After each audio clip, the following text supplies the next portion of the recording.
के हवाले से सूरज की किरणों की तरह महाराष्ट्र में फैल रहा है। मैं आवाज दे रहा हूँ शेर से कि इसी मेहराब से एक रास्ता सदरंग निकलेगा। सफर जब खत्म होगा हर मुसाफिर दंग निकलेगा।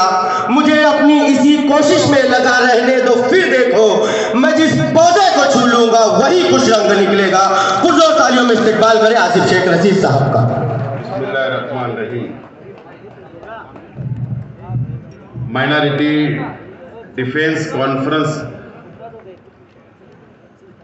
मंच पे तशरीफ फरमा तमामी जिम्मेदारान, वक्त 20 मिनट बचा हुआ है 10 बजने में, इसके लिए मैं नाम नहीं लेता हूँ, माजरत चाहता हूँ तमामी लोगों से। तमामी जिम्मेदारान और मेरे सामने तशरीफ फरमा अहमदनगर, नासिक, धुलिया, नंदुरबार और जलगांव से आए हुए अलग अलग तालुका, अलग अलग देहात, अलग अलग डिस्ट्रिक्ट से आए हुए तमाम ही हमारे मेहमान और तमाम ही मेरे मीडिया के साथी, दोस्तों और साथियों, सबसे पहले मैं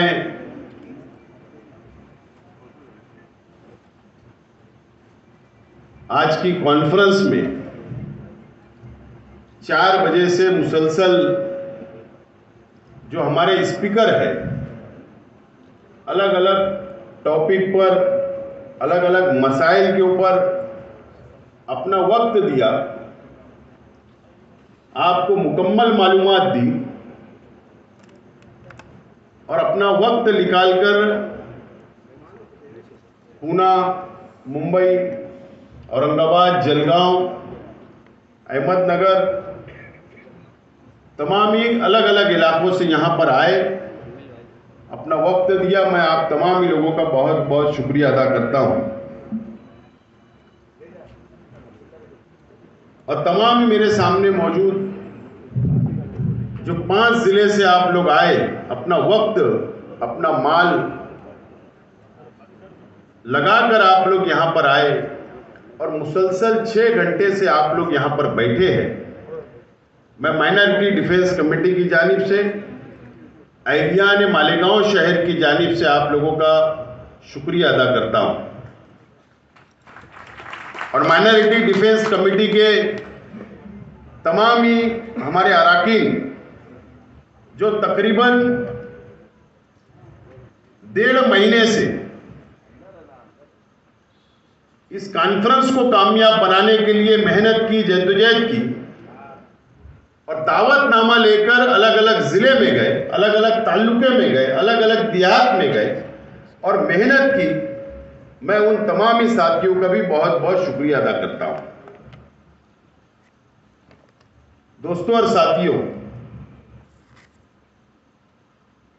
तमाम ही मुकर्रिर हज़रात ने आपको मुकम्मल और तफसील बात आपके सामने रखी है, मैं उसको रिपीट नहीं करना चाहूंगा। लेकिन आप लोगों को मुबारकबाद देता हूं कि आप लोग, हमको नहीं लगता था, मुझको 5 बजे तक भी नहीं लग रहा था कि कॉन्फ्रेंस कामयाब होगी। आप लोग इतने बेदार हो गए, लेकिन अल्लाह का करम है, आप लोग जो बेदार हुए हैं, आपको वक्फ बोर्ड का जो बिल आया है, काला कानून आया है, आप उसको समझ चुके हैं, इसलिए आप बेदार हैं, आपको फिक्र है। और आज हम यहां पर सर जड़ पर बैठे, आप लोगों को मालूमात दी गई, आप लोग यहां से मालूमात लेकर जाएंगे।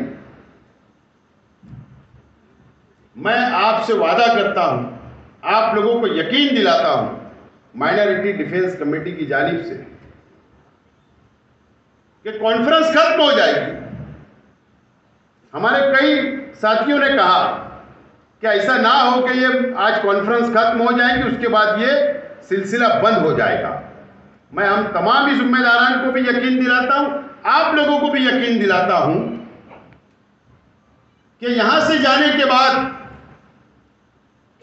चाहे वो 5 जिले के हो आप लोग या महाराष्ट्र के, जिन लोगों के मस्जिद के मसाइल हो, मदरसे का मसला हो, दरगाह का हो, खानकाह का हो, कब्रस्तान का हो, ईदगाह का हो या वक्फ की हमारी प्रॉपर्टी का मसला हो, अगर आपको लगता है कि हमारी मदद लेना है तो आप आधी रात को हम लोगों को याद करो। हम आपके साना बसाना आपके मसाइल हल करने के लिए आपके गांव तक, आपके शहर तक इंशाअल्लाह जरूर आएंगे। ये यकीन हम लोग आप दिलाते हैं। मुझे पता है कि वक्फ बोर्ड के ऑफिस में जब आप लोग जाते हैं सब थक चुके हैं।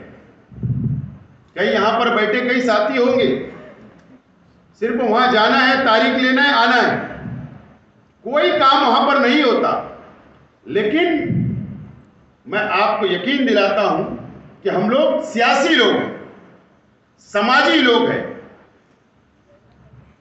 और आप लोगों जो काम आप नहीं ले सकते हो वो काम हम बहुत अच्छी तरीके से ले सकते हैं। ये बात आप नोट कर लें। जरूरत पड़ने भी तो हमारा काम अगर अंदर के ऑफिस में नहीं हुआ तो हम गेट पे बैठ जाने वाले लोग, हम तो ऐसे लोग। तो आपको यकीन दिलाता हूं कि आप लोग जो भी काम लाएंगे हम आपके साथ आइंदा भी खड़े रहेंगे इंशाअल्लाह। आप लोगों का साथ रहा तो हम लोग ये लड़ाई को आगे तक इंशाअल्लाह लड़ते रहेंगे आप लोगों के लिए, इस बात का मैं यकीन दिलाता हूं। आज मुझको ये मंच मिला, मुझे कुछ चंद बातें बोलना है। आज मैं यहां कोई सियासी हैसियत से नहीं खड़ा हूं। यहां अलग अलग पार्टियों को, अलग अलग विचारधारा को मानने वाले लोग भी मौजूद हैं। लेकिन मैं एक एमएलए रह चुका हूं 5 साल। मेरा अपना तजुर्बा मैं आपके सामने रखना चाहता हूं। मैं 2014 से 2019 तक मैं एमएलए था। उस वक्त भी बीजेपी की सरकार थी और उस वक्त भी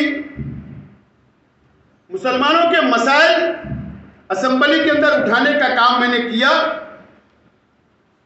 यह महाराष्ट्र जानता है, मेरा शहर जानता है।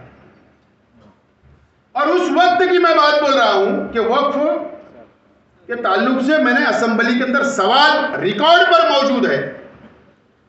उस वक्त एकनाथ खड़से साहब माइनॉरिटी के मिनिस्टर थे, बीजेपी की हुकूमत थी। कोई भी मुस्लिम एमएलए, कोई भी मुस्लिम मिनिस्टर उस सरकार में नहीं था। उस वक्त मैंने सवाल किया कि महाराष्ट्र के अंदर वक्फ की कितनी प्रॉपर्टी है, कितने एकड़ है। जवाब आया था और एकनाथ खड़से साहब ने असेंबली हाउस के अंदर खड़े रहकर कहा था कि महाराष्ट्र के अंदर तकरीबन अंदाज 1 लाख एकड़ मुसलमानों की है, वक्फ की प्रॉपर्टी है और वो मुसलमानों की प्रॉपर्टी है। ये जवाब माइनॉरिटी मिनिस्टर का उस वक्त था। दूसरा सवाल मेरा था कि अतिक्रमण कितने पे हुआ है। तो दूसरा सवाल का जवाब यह था कि 70,000 एकड़ जमीन के ऊपर अतिक्रमण है इस महाराष्ट्र के अंदर। ये रिकॉर्ड की मैं बात बोल रहा हूं जो महाराष्ट्र के असेंबली के रिकॉर्ड पर मौजूद है। उसके बाद हमने सब बहस हुई, हमने कहा ये अतिक्रमण कब निकलेगा। उन्होंने कहा कि हम एक वक्फ बोर्ड को फंड देंगे, अधिकारी देंगे, अतिक्रमण निकालेंगे। बातें तो बहुत होती है लेकिन उस पर अमल नहीं होता, उस पर अमल नहीं होता। माफ करना, मैं कुछ बातें बोलूंगा, हो सकता है किसी को बुरा लगे तो मैं माफी चाहता हूं, लेकिन सच्चाई है। ये पिछले 5 साल जो हुकूमत थी, अलग अलग पार्टियों ने हुकूमतें की, मैंने महाराष्ट्र वक्फ बोर्ड ऑफिस के अंदर माहिती अधिकार लगाया, मैंने खुद। और बाबा सिद्दीकी साहब, अल्लाह उनको जन्नत नसीब करे, उन्होंने भी आदमी लगाकर लगाया। हमारी बातचीत हुई मुंबई में और हमने सवाल पूछा, माहिती अधिकार लगाया कि इन 5 सालों के अंदर महाराष्ट्र वक्फ बोर्ड ने कितने ठहराव मंजूर किए, कितनी तजवीज मंजूर किए, कितनी जमीनें छोड़ी है और कितनी जमीनें नहीं छोड़ी है। आज तक कोई जवाब नहीं आया। आज तक माहिती अधिकार का जवाब नहीं आता। लेकिन मुंबई के एक बड़े उद्योगपति को,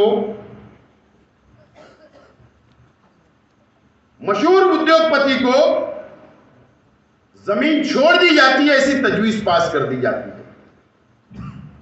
सवाल यह है, कायदा तो अभी बना, मरकजी हुकूमत ने कानून तो अभी बनाए, लेकिन उस वक्त वक्फ बोर्ड था, कायदा नहीं बना था। मिनिस्टर मुसलमान,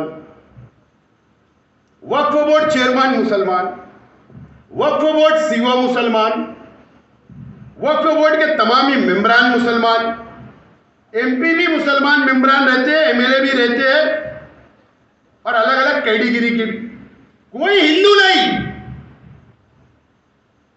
फिर क्या वजह है कि उस वक्त भी एक उद्योगपति को करोड़ों की जमीन छोड़ दी गई मुसलमानों की, और ना जाने महाराष्ट्र के अंदर ऐसी कितनी जमीनें तजवीज पास करके छोड़ दी गई, कोई सवाल करने वाला नहीं है।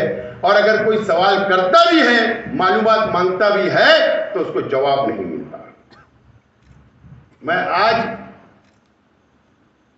कुछ देर के लिए, मैं सियासी नहीं हूं, बहैसियत एक मुसलमान, आप भी सोचिए कि हर पार्टी उस वक्त की बॉडी में, महाराष्ट्र की ऐसी कोई भी पार्टी बची हुई नहीं थी जिनका वक्फ बोर्ड के अंदर मेंबर नहीं था। वक्फ बोर्ड के अंदर मेंबर नहीं था, ऐसा नहीं था। हर पार्टी के मेंबर, हर पार्टी के चेयरमैन, अपोजिशन का भी और रूलिंग का भी, एक हम्माम में सब नंगे थे। उसके बावजूद भी तजवीज पास हो जाती और मुसलमानों को धोखा मिलता। और ठीक है, स्टेज लगते तो अलग अलग बातें होती, दुआई दी जाती मुसलमानों की, एक अलग बात है, लेकिन मुसलमानों को धोखे में रखा जाता है। मैं सिर्फ आपको ये बैकग्राउंड समझाने की कोशिश कर रहा हूं कि हमको धोखे में नहीं आना है। अब तो कायदा बदल गया, कायदा बदल गया। आज हम यहां सर जोड़कर बैठे किसके लिए? इसीलिए कि मरकजी हुकूमत ने नया कानून बना दी वक्फ बोर्ड का, इसीलिए बैठे ना।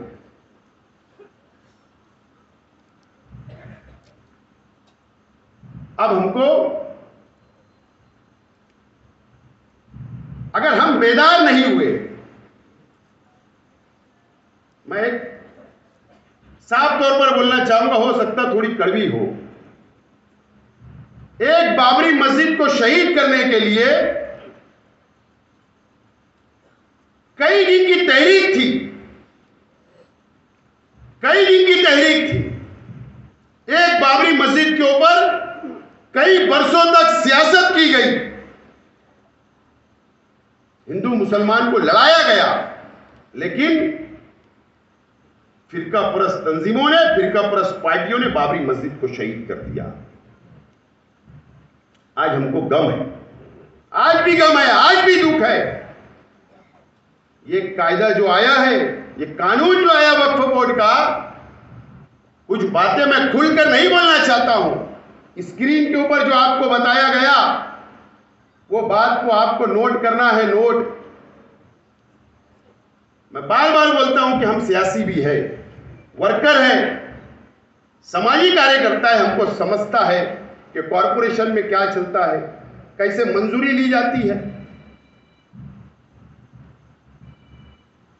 आज मैं जिम्मेदारी से बोलता हूं कि यहां बैठे हुए पूरे महाराष्ट्र के अंदर, पूरे मुल्कों के अंदर हम लोग पेपर के अंदर बहुत कमजोर हैं। मैं ढके छुपे अंदाज में बोल रहा हूं। पेपर हमको तैयार करना है, उसके लिए मेहनत करना है। अगर हम मस्जिद के ट्रस्ट बनकर बैठे हैं, अगर हम मदरसे के ट्रस्ट बनकर बैठे हैं, या मजहबी मुकामात के हम ट्रस्ट बनकर बैठे हैं, तो जिम्मेदारी हमारी बढ़ जाती है कि अपना वक्त निकालकर पेपर जमा करिए। कानून के दायरे में आना पड़ेगा, पेपर मजबूत करना पड़ेगा, और इसीलिए आज की कॉन्फ्रेंस ली जा रही है। अगर आप वक्त नहीं दे सकते, माफी के साथ बोलता हूं, तो किसी नौजवानों को आगे लाइए, उनको ट्रस्ट बनाइए और उनको बोलिए कि आप आगे आकर लड़िए, वक्त दीजिए। जब जाकर ये मसला हल होगा, जब जाकर ये मसला हल होगा। और नहीं तो हमको इस्तीफा दे देना चाहिए, हिसाब होगा, हमको भी हिसाब देना है। अल्लाह ना करे कि बिल्डोजर की सियासत, मौलाना उमरान साहब ने कहा कि यूपी में क्या हो, इस महाराष्ट्र के अंदर आ जाए। आज बेदार होने की जरूरत है।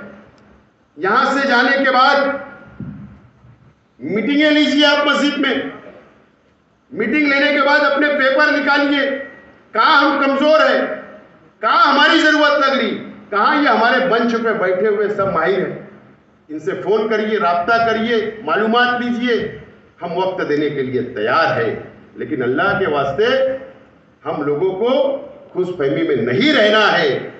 हम लोगों को काम करना पड़ेगा, जब जाकर हमारी मस्जिदें बचेगी, हमारा मदरसा बचेगा, हमारी खानकाएं बचेगी, हमारी दरगाहें बचेगी, ईदगाह और कब्रिस्तान बचेगी, और हमारी प्रॉपर्टी बचेगी। जाने तो बड़ी 100 एकड़ 200 एकड़ जमीन खुली होगी तो ठीक है, वो लड़ाई लड़ेंगे, लेकिन आज हमको ये लड़ाई जरूरी है। आज हमको रोका जाएगा, हर तरीके से रोका जाएगा, बड़ी लड़ाई लड़ना पड़ेगी। और all India Muslim personal law board जैसा बोर्ड हमारे साथ है, मुल्क में अलग अलग दीनी तंजीमें हमारी सरपरस्ती कर रही है। हम तो छोटे से गांव के वर्कर हैं, जो आज हमने सोचा कि आप लोगों को जोड़े और आप लोगों को सलाह मशवरा करें और कोई रास्ता हम निकालें।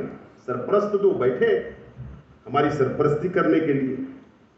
मैं आपसे गुजारिश करता हूं कि इसके ऊपर आप अमल करें। ये वक्फ बोर्ड की बात हुई।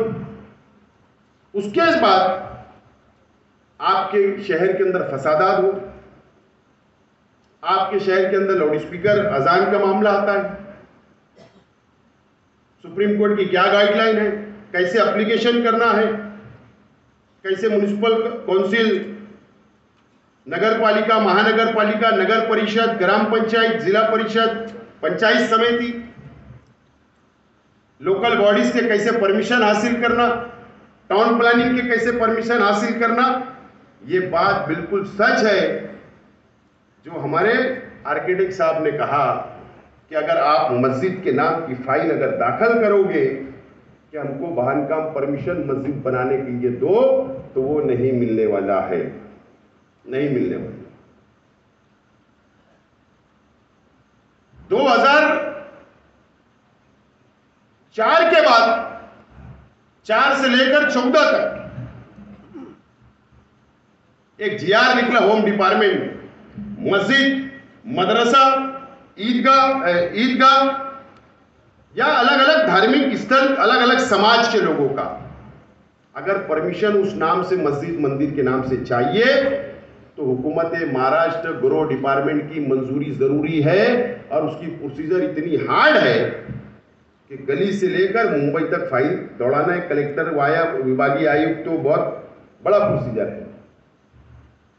और वो मंजूरी देंगे तो ही नगर पालिका रिटर्न प्रपोजल आएगा और रिटर्न उसके बाद ही मंजूरी मिलेगी। तो आप बताइए, हम आप खुद सोचिए कि नहीं मिल पाएगा तो इसके लिए क्या हिकमत अमली हो सकती, वो भी हम लोगों को सोचना है, समझना है। और आपके शहर के जो भी मसाइल है उसके लिए भी माइनॉरिटी डिफेंस कमेटी को जब भी आप आवाज देंगे, हम सियासत से ऊपर उठकर आप लोगों के काम करने के लिए तैयार हैं। दोस्तों और साथियों, 2014 में भारतीय जनता पार्टी की सरकार इस देश के अंदर आई। हम बहुत जल्दी भूल जाते हैं, बहुत जल्द भूल जाते हैं। क्या हुआ 2014 के बाद से, क्या क्या हुआ इस देश के अंदर, ये आप लोग समझ लीजिए।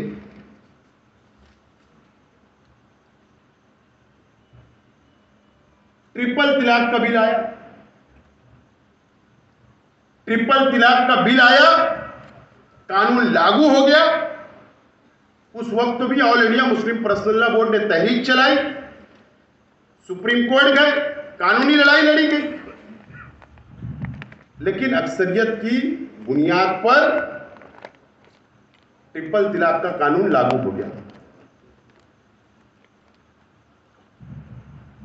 यह काला कानून बना, हमारी शरीयत के अंदर मुदाखलत की गई, इंटरफेयर किया गया।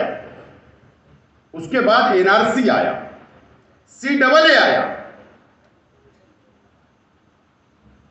उसके बाद भी हम लोग रास्ते पर कई शाहीन बाग बने, मुल्कों में अलग अलग इलाकों के अंदर, अलग अलग शहरों के अंदर एनआरसी की भी तहरीक चली। उसके बाद एनआरसी लागू हो गया। उसके बाद ही हम लोगों ने घबराकर, जज्बात में, सियासी लोगों से कांटेक्ट नहीं करते हुए, एजेंट मार्फत पूरे मुल्क के अंदर या मालेगांव हो, जन्म दाखिला जरूरी है, जन्म दाखिला जरूरी है, बनाना शुरू कर दिया।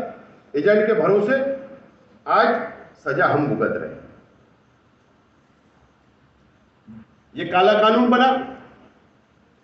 अभी वक्फ बोर्ड का बिल आ गया, काला कानून बना। सामान्य नागरिक कायदा आया, उसका ड्रॉप वगैरह तैयार हुआ, बाद में कुछ पेंडिंग चल रहा है। वक्त वक्त के ऊपर धमकियां मिलती है हमको केंद्र सरकार से, क्या हाल में लागू करेंगे, ये कायदा आया, आ जाएगा। और मैं आज ये तमाम जिम्मेदारान की मौजूदगी में, इस मीडिया की मौजूदगी में आप लोगों से मैं गुजारिश करना चाहता हूं, हमने हर काले कानून से लड़ा और लड़ते रहेंगे। मैं गुजारिश करता हूं कि अगर भारत सरकार अगर जनगणना करा रही है, भारत सरकार ये साल से जनगणना शुरू कर रही है और जातीय न्याय जनगणना कर रही है। मेरी बात नोट करके जाओ, 5 जिले के लोग हैं इसलिए मौका मिला बोल रहा हूं। जातीय न्याय जनगणना करेगी, यानी जो जनगणना अब इस देश के अंदर होगी उसके अंदर एक कॉलम ये भी होगा अपना जात का, अपना मजहब का, ये भी होगा। अब हो सकता है वो जातीय न्याय जनगणना जब होगी तो कौन लोग करते हैं, कौन अपने घर तक आते हैं, या ग्राम पंचायत के लोग आएंगे, या जिला परिषद के लोग आएंगे, या स्कूल के टीचर आएंगे, या गवर्नमेंट के ऑफिसर आएंगे, या कोई एजेंसी के लोग आएंगे। आमतौर पर हमको समझता नहीं, आमतौर पर समझता नहीं कि फॉर्म कैसे भरना। वो आएगा, बैठेगा, कितने आदमी हैं, कितनी औरतें हैं, कितने बच्चे हैं, तुम्हारा धर्म क्या है, तुम्हारा मजहब क्या है, तुम्हारी जात क्या है, सब पूछेगा। आमतौर पर कम पढ़े लिखे लोग 4 का नाम बताएंगे, 2 का नहीं, 1 का नाम बताएंगे, 4 का नहीं, मालूमात कम देंगे। डाटा जब चला जाएगा और हो सकता है उसके बाद ये नया फितना लाए और उसके बाद फिर एनआरसी लागू करे। इसके लिए आज से बेदार होने की जरूरत है। जब वो जातीय न्याय जनगणना आएगी तो एक बेदारी मुहिम चलाना है, नौजवानों की फौज खड़ा करना है गांव गांव में, देहात के अंदर, शहर शहर के अंदर, और हमारे मुसलमानों की मदद करना पड़ेगी, मदद। और उसके बाद अगर हमने 100% इसके अंदर कामयाबी हासिल कर लिए, मैं मौलाना उमरान साहब से भी गुजारिश करूंगा कि all India personal law board और अलग अलग दीनी तंजीमें की भी जिम्मेदारान है, वो अपने अपने प्लेटफार्म से पूरे मुल्क के अंदर ये तहरीक अभी से चलाए और एक टेप इस देश के अंदर अब ये बात हो ही जाए कि कौन से धर्म के कितने लोग हैं। कम से कम हमको 2 नंबर का सही बंद तो कर देंगे बोलना, कम से कम इतना तो होगा जो 2 नंबर का सही हमको साबित करने की कोशिश आज की सरकारें करती है, कम से कम वो बंद हो जाएगा और कौन कितने करोड़ है इस देश के अंदर ये साबित हो जाएगा और हमारी भी आंख खुल जाएगी, हमारी भी सियासी बेदारी आ जाएगी। हम ये फैसले कर सकते हैं सियासी कि कौन सी हुकूमत को बैठाना है और कौन सी हुकूमत को गिराना है, ये फैसला हम कर सकते हैं। लेकिन उसके लिए अगर शेख आसिफ यह भाषण करके अगर आपको मशवरा दे रहा है तो ऐसा चलेगा नहीं। शेख आसिफ को भी इसकी शुरुआत अपने घर से करना पड़ेगी और खुद निकलना पड़ेगा जब ये काम होगा। इसकी तैयारी आप आइंदा रखो, ये तैयारी आप लोगों को रखना पड़ेगा, जब जाकर हम हमारी कौम को हम बेदार कर सकते हैं और लड़ सकते हैं। और हम तो मालेगांव शहर के अंदर रहते हैं, रोज एक नई मुसीबत हमारे शहर पर आती है, मुसलमानों पे आती है। हमको तो आदत हो गई है, हमको आदत हो गई है। लेकिन 5 जिला, छोटे छोटे देहात, छोटे छोटे गांव, डरना नहीं है किसी से, मायूस होने की जरूरत नहीं। ये बीजेपी और आरएसएस हमारा कुछ कर नहीं पाएगी, कुछ नहीं कर पाएगी। मैं बोल रहा हूं फिरका परस्त हुकूमत ही नहीं कर पाएगी। सिर्फ हमको कानून का सहारा लेकर चलना है। एक लीगल सेल मजबूत अगर हमने कर लिया तो हम हर लड़ाई इनसे कानून के दायरे के अंदर रहकर ये बीजेपी और आरएसएस से लड़ सकते हैं। मैं जिम्मेदारी से आपको ये बात बोल रहा हूं, हमको तजुर्बा है। और सब ये बीजेपी और आरएसएस की बात सब हिंदू भाई मान लेते, ऐसा नहीं है। अगर आज भी आप वोट परसेंटेज देखेंगे इस देश के अंदर पार्लियामेंट का, तो अपोजिशन को उनसे ज्यादा वोट मिली है। किसने दिया? अरे हमारे हिंदू, मुस्लिम, सिख, ईसाई सब ने दिया। उनसे इत्तेफाक नहीं है, उनकी विचारधारा से इत्तेफाक नहीं है, ना आरएसएस की, ना बीजेपी से, ना फिरका परस्त तंजीमों की। इस मुल्क के अंदर आज भी सेकुलर जहन रखने वालों की करोड़ों के अंदर तादाद है और वो ज्यादा है। बस भाईचारा बनाओ अपने गांव के अंदर, अपने शहर के अंदर हिंदू मुस्लिम का भाईचारा बनाओ। छोटे छोटे प्रोग्राम लो, उनको अपनी खुशी के अंदर शामिल करो, हम उनकी खुशी के अंदर शामिल करो। ये बीजेपी और ये आरएसएस, बस इनके उल्टी गिनती शुरू हो जाएगी उस दिन शुरू हो जाएगी। इस तरीके से हमको ये लड़ाई को लड़ना पड़ेगा, जब जाकर हम लोग कामयाब होंगे। ये लड़ाई अब हमको लड़ना है। अभी आज की बात है, अभी मैं बाहर गया था, 5 मिनट के लिए मीडिया के साथियों ने पकड़ लिया, कुछ सवाल कर दिए, बोले कॉन्फ्रेंस क्यों हो रही?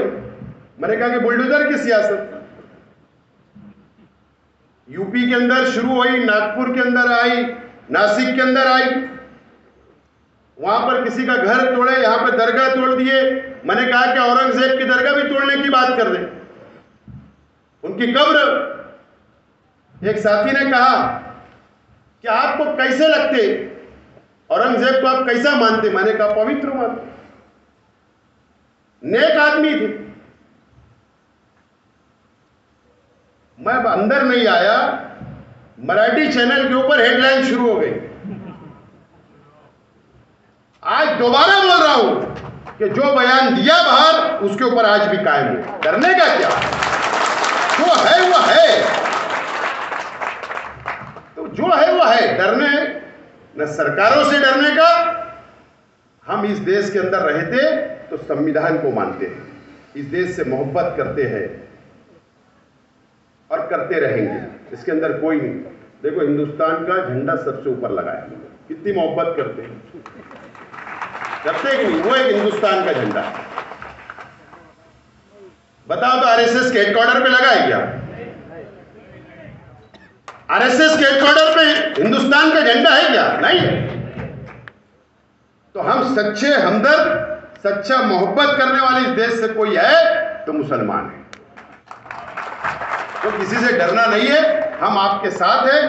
आप आवाज दो, हम आपके साथ लड़ने के लिए, कानूनी लड़ाई लड़ने के लिए तैयार है। इसीलिए आज की कॉन्फ्रेंस बुलाई गई और ये तमाम ही साथियों ने इतनी नेक हमको मशवरे दिए। आप भूले ना, इनके नंबर ले लो, हमारे नंबर ले लो। हो सकता मैं बिजी इंसान हूँ, तो मेरे साथियों का लेकर जाओ। आपके पास जो दावत देने आए थे उनका लेकर जाइए।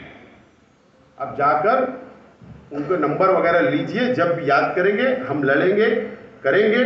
चाहे वक्फ बोर्ड ऑफिस चलना पड़े, ट्रिब्यूनल के अंदर चलना पड़े, या हम लोगों को महसूल कलेक्टर के पास चलना पड़े, या कॉरपोरेशन में चलना पड़े, गवर्नमेंट तक, हर लड़ाई लड़ने के लिए हम आपके साथ हैं। ये लड़ाई सियासत से हटकर एक कौम के लिए, मिल्लत के लिए लड़ना है और इंशाअल्लाह हम लोग लड़ेंगे और जीतेंगे। आप लोग आए, आप लोगों का मैं बहुत बहुत शुक्रिया अदा करता हूं, इस उम्मीद के साथ कि जब भी हम कौम के लिए, मिल्लत के लिए आप लोगों को आवाज देंगे, आप लोग हाजिर हैं। बहुत बहुत शुक्रिया। खुदा हाफिज।